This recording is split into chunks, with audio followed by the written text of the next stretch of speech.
Nous allons rejoindre notre famille dysfonctionnelle ce matin, celle de Jacob. Toutes les familles le sont à quelque niveau que ce soit, dysfonctionnel. Et nous allons rejoindre cette famille, la famille de Jacob, donc à un moment très touchant, je trouve. Celui du tête-à-tête entre un père et son fils, donc entre Isaac et Ésaü. Alors ce moment est difficile pour les deux hommes. Pour le père, car à son corps défendant, il n'a pas béni son fils préféré. Et pour le fils, parce qu'il est désemparé devant l'effondrement de ses attentes, la disparition de ce qu'il estimait être son droit, et le vide de son avenir, dépouillé qu'il est de ses promesses. Et on va rejoindre donc nos deux hommes en Genèse 27. Lorsqu'Ésaü entendit les paroles de son père, à savoir que la bénédiction qui lui revenait lui avait été usurpée, il poussa de grands cris pleins d'amertume et il dit à son père « Bénis-moi aussi, mon père !» Isaac dit « Ton frère est venu avec ruse et a pris ta bénédiction. » Ésaü dit « Est-ce parce qu'on l'a appelé Jacob qu'il m'a supplanté 2 fois? Il a pris mon droit d'aînesse et voici maintenant qu'il a pris ma bénédiction. » Il ajouta « N'as-tu pas de bénédiction en réserve pour moi ?»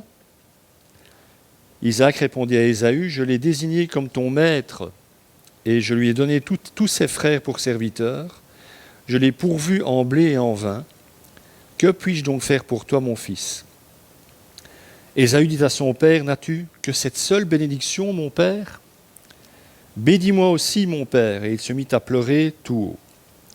Son père Isaac lui répondit, « Ton lieu d'habitation sera privé des richesses de la terre et de la rosée du ciel. Tu vivras de ton épée et tu seras servi à ton frère. Cependant, en errant librement çà et là, tu échapperas à la domination qu'il t'aura imposée. » C'est sympa comme bénédiction, je trouve.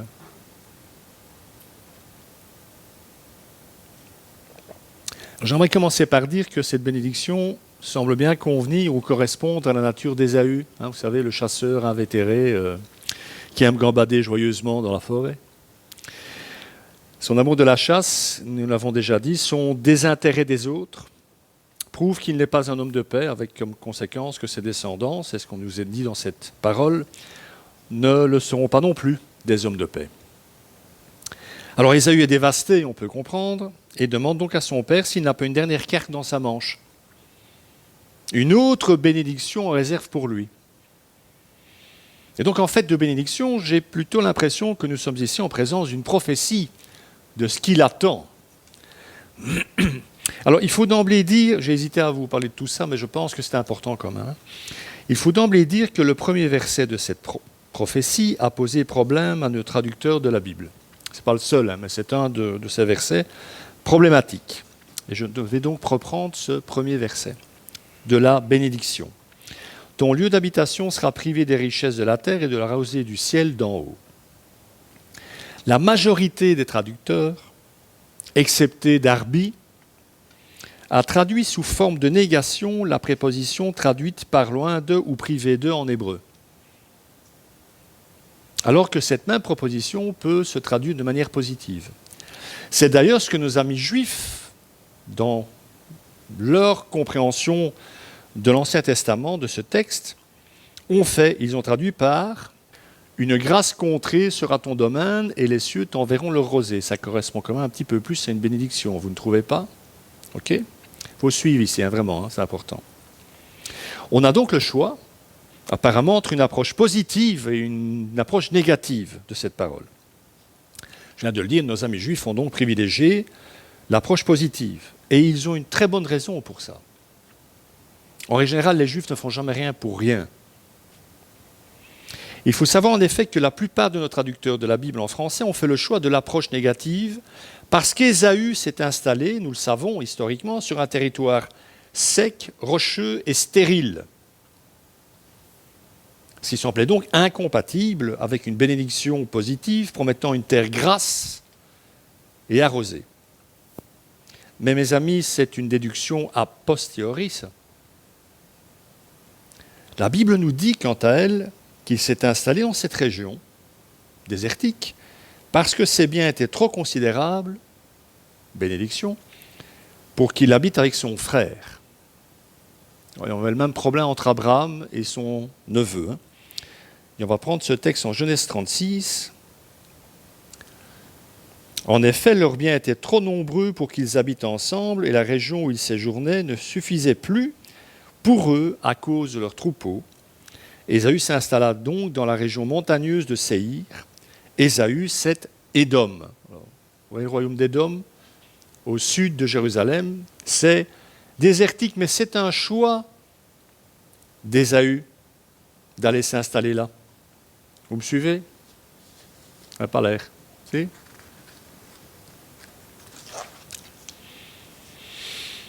Alors, le texte est clair, Ésaü aura donc beaucoup de biens. Il ne sera pas pauvre, pas du tout. Preuve, quelque part, qu'il est malgré tout béni. Alors, le fait qu'il n'ait pas hérité du droit d'aînesse relatif à la promesse faite à Abraham semble ne pas vouloir dire pour autant que Dieu l'ait totalement abandonné. Il semble au contraire qu'encore une fois, c'est suite à un mauvais choix d'aller s'installer dans une terre stérile. Vous avez des milliers de bêtes, des troupeaux, et vous allez vous foutre dans un désert. Écoutez, moi, j'y connais rien. Je suis un homme de la ville. Quand je vois une vache, j'éternue. Mais je sais quand même un truc, c'est que si j'ai des millions de moutons, des millions de vaches, enfin des milliers, pardon, je ne vais pas les m'installer là où il n'y a pas de terre, là où il n'y a pas d'herbe. Il semble donc que c'est suite, encore une fois, à un mauvais choix que la bénédiction va effectivement se transformer en prophétie. Quant à la seconde partie de cette bénédiction, il est bien vrai qu'Ésaü et ses descendants passeront leur vie à se battre. Vous verrez ça si vous lisez l'Ancien Testament. Et ils gagneront leur subsistance, effectivement, à la pointe de leur épée. C'est une conséquence du choix d'Ésaü. Puisque le pays ne donne pas à manger à son peuple, faute de capacité nourricière, il faudra bien batailler avec d'autres peuples pour assurer sa survie, aller prendre ailleurs ce qu'il n'y a pas chez nous. Genèse 27. Toujours dans cette même bénédiction. Tu seras asservi à ton frère, cependant, en errant librement çà et là, tu échapperas à la domination qu'il t'aura imposée. La domination de Jacob, le fils cadet sur Ésaü, son aîné, d'Israël donc sur Édom, ce sont deux peuples aussi en substance, connaîtra, c'est un fait, quelques interruptions au cours de l'histoire. Pour le dire autrement, Édom, les Édomites ne seront pas en permanence sous la domination d'Israël. Quand on lit le texte biblique, on se rend effectivement compte que les Édomites seront soumis à certains moments et totalement indépendants d'Israël à d'autres. En fait, ces alternatives, je suis soumis et je ne le suis plus, vont se succéder jusqu'au moment où, après avoir été vaincu une dernière fois, je parle des Édomites ici, le peuple d'Ésaü, par Jean Hircan, tout le monde connaît Jean Hircan bien sûr, c'était un des fils des Maccabées qui avait repris entre guillemets le pouvoir en Judée. Ce sympathique Jean Hircan s'est autoproclamé grand prêtre, ça c'était pas malin, et bon, il n'a pas été jusqu'à dire roi, mais prince de Judée. Donc il a cumulé les deux pouvoirs, ce qui dans la pensée de Dieu était impossible. Je rappelle, Dieu est pour la séparation des pouvoirs. Serait-il un peu démocrate sur les bords? C'est aussi Jean Hircan qui va faire détruire le temple des Samaritains sur le mont Garizim.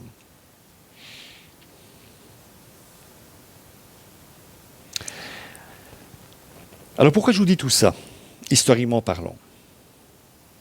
Parce qu'à cette époque où finalement Jean Hircan parvient à soumettre définitivement les Édomites, il va les forcer à se faire circoncire et à intégrer Israël.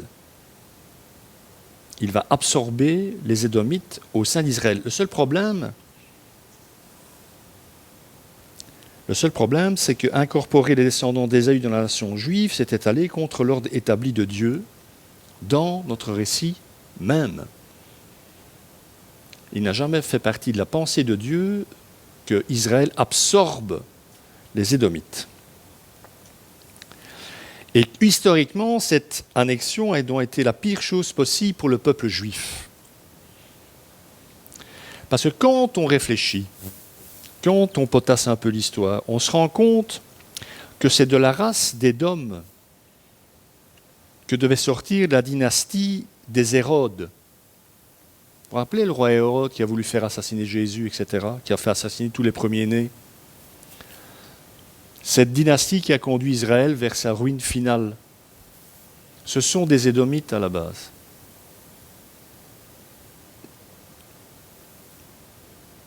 C'est invraisemblable, hein, quand on y réfléchit. Hein. Alors revenons à Ésaü. Quelle fut sa réaction après l'entrevue avec son père? Comment réagit-il après ce tête-à-tête? Ésaü éprouva de la haine contre Jacob à cause de la bénédiction que son père lui avait accordée. Il disait dans son cœur, le moment où l'on mènera le deuil sur mon père va approcher. Et je tuerai mon frère Jacob. C'est sympa cette famille, je trouve quand même. Hein? Quel poète, hein, cet Ésaü, quel poète. Hein? Il pleure pour que son père le bénisse et après il souhaite sa mort pour pouvoir buter son frère. Non, je trouve ça... les feuilletons télé, non, ou les séries, moi je dirais feuilletons, devant ma fille, elle piquerait une crise.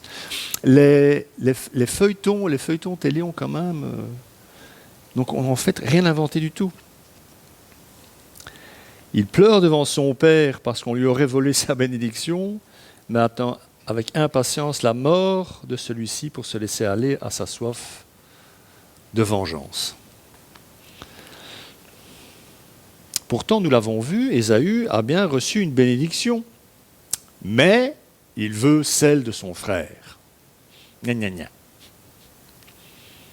Comme le dit si bien le pasteur Antoine Nuis, c'est un bel exemple de désir mimétique. Il a méprisé son droit d'aînesse, mais lorsque Jacob l'a eu, il l'a désiré. Ésaü souffre du syndrome du jouet de bébé. Vous vous rappelez, j'ai une fois expliqué ça. Un bébé délaisse depuis des semaines l'un de ses jouets. Il ne joue plus avec, il ne l'intéresse plus. Mais il suffit qu'on le donne à un autre enfant pour qu'il fasse une crise et pleure toutes les larmes de son corps pour qu'on le lui rende.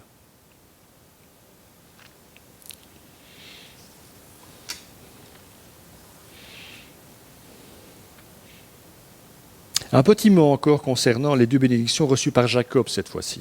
C'est intéressant de faire un parallèle.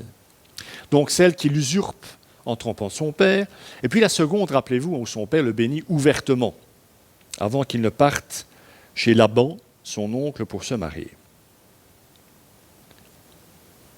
Donc la première bénédiction, qui ne lui revenait pas au départ, rappelez-vous, est tout entière faite de promesses de prospérité et de richesse, des terres, des machins, la soumission de serviteurs, etc.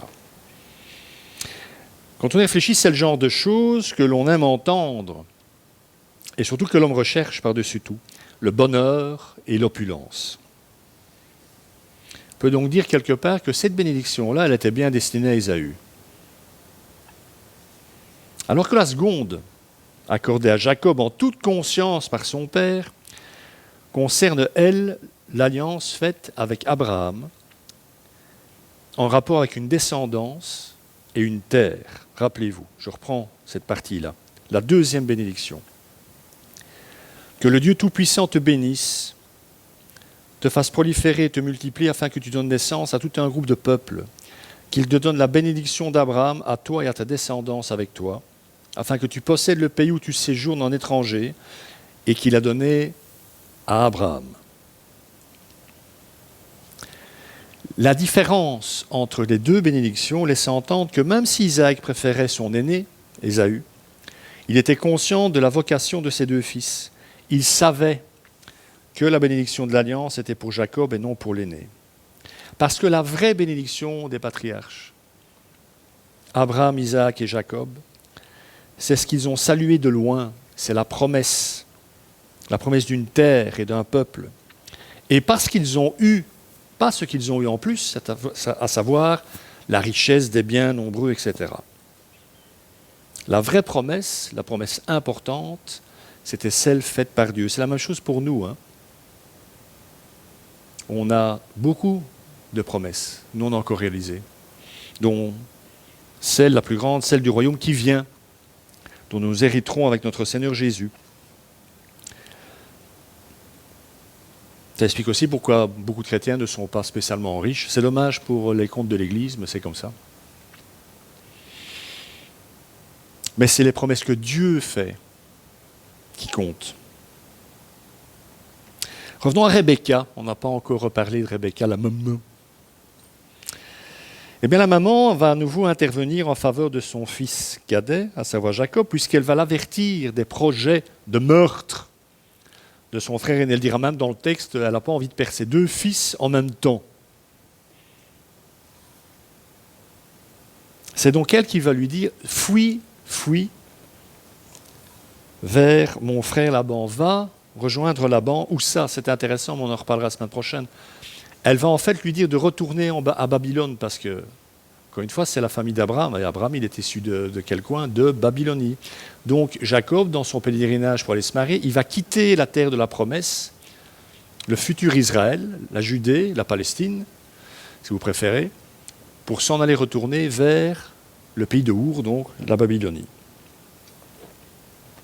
Bon, là, c'est pour sauver sa vie, donc le conseil de maman est plutôt normal, me semble-t-il.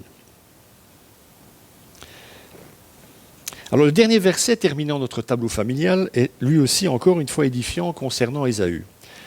On pourra encore et toujours le plaindre, le pauvre.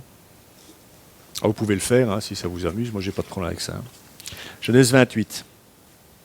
Ésaü vit qu'Isaac avait béni Jacob et l'avait envoyé à Paddan Aram pour y prendre une femme.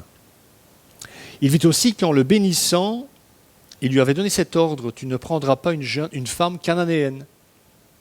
Ce qu'Ésaü avait déjà fait, vous vous rappelez? Il vit que Jacob avait écouté son père et sa mère et qu'il était parti pour Paddan Aram.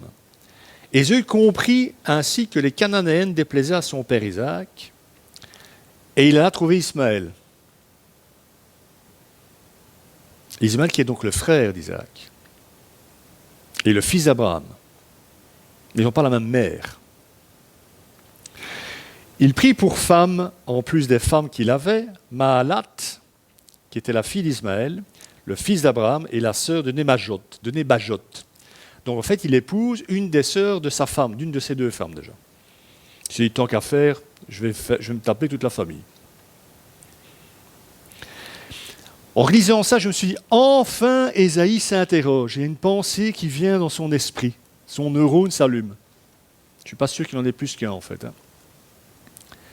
Il comprend que son mariage avec ces 2 femmes cananéennes n'a pas fait plaisir à ses parents. Il a mis le temps, le coco, quand même. Et pour tenter de réparer, je pense qu'il répare en fonction encore de se faire bien voir de ses parents, mais il ne trouve rien de mieux que d'aller épouser la fille d'Ismaël, le demi-frère de son père. Et je suis quasi certain qu'il prend cette décision par déduction. Si mes parents envoient mon frère se marier dans la famille de ma mère, je vais moi aller prendre femme dans la famille de mon père. Parce que mon père est au-dessus de ma mère. Vous comprenez le raisonnement? Je peux me tromper, bien sûr. Si ce n'est que la famille d'Ismaël est en dehors de la promesse faite à Abraham. Ismaël, ce n'est pas le fils de la promesse. C'est pour ça qu'Abraham l'a viré de chez lui. C'est toujours sympa d'avoir un père comme ça, quand même. Donc c'est Dieu qui s'en est occupé du petit. L'héritier de la promesse, c'est Isaac, donc c'est le père d'Ésaü. Puis, nous l'avons vu, Jacob après lui. Mais certainement pas Ismaël et sa descendance. Encore une fois, Ésaü ne fait que confirmer par cette dernière décision qu'il n'était décidément pas et ne pouvait pas être l'héritier de la promesse. Alors tout ceci manifeste qu'au travers des vicissitudes de la vie humaine, de notre vie, de ses méandres parfois, comme l'a dit si joliment le psaume 139 que nous avons lu en ouverture du culte, Dieu sait tout de nous, qu'il lit en nous et qu'aucune de nos actions présentes ou passées ne lui échappe. Tout cet imbroglio familial et ces motivations secrètes qui nécessitent tant de réflexion de notre part, après coup, en essayant d'étudier les textes, sont en fait lumineuses pour Dieu et l'ont toujours été. Je pense que ces textes, même si ça peut nous paraître un peu abscons à certains moments, je pense que ces textes nous invitent à puiser en eux cette certitude que Dieu est aux commandes, avec comme corollaire cet apaisement qui doit en venir, qui doit en procéder, et surtout la paix, cette paix nécessaire pour continuer notre route dans la foi, en ce Dieu qui pour nous est un Père, et je précise quand même, surtout, un Père aimant. Amen.